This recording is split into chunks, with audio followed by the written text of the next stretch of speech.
Speaker of the House of Representatives, Ms. Pelosi. The gentlelady is recognized for 1 minute. Thank you very much, Mr. Speaker. I thank the gentleman for yielding and thank him for bringing this resolution to the floor so that we can all rise and sing the praises of those in New York whose vigilance and sense of community, whose courage, the courage of our first responders, the professionalism, commitment, and determination of our local, state, and federal law enforcement officers and the people of New York. We salute them. They were prepared, they were ready to act, they calmly did what was necessary, and because of their swift action, the people of New York and the entire nation remained safe. I thank Congressman McMahon,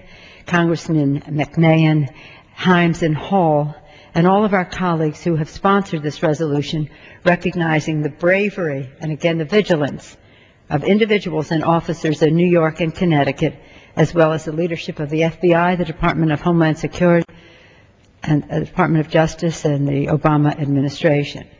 In the wake of this foiled terrorist plot, we are inspired by the true character of the American people.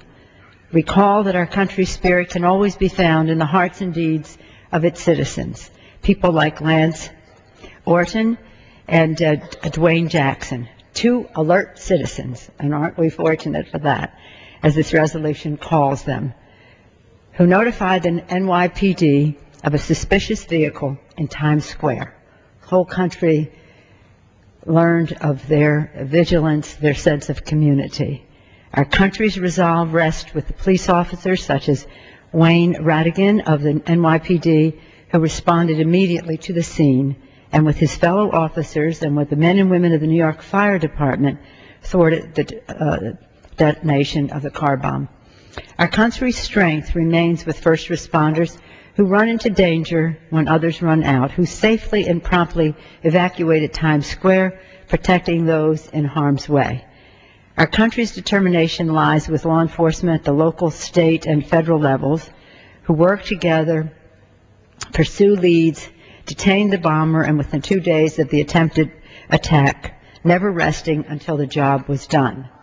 At moments like this, Congress reaffirms our responsibility, as we do each day, Mr. Speaker, as we pledge to protect and defend the Constitution of the United States from all enemies, foreign and domestic. That responsibility is to protect the American people as well. That is our first responsibility. As this resolution states, we urge all Americans to remain vigilant about potential terrorist or suspicious activity within their own communities. We must follow the example of the people of New York, who, as President Obama have reminded us once again of how to live with their heads held high. Mr. Hall, in his closing remarks, said that the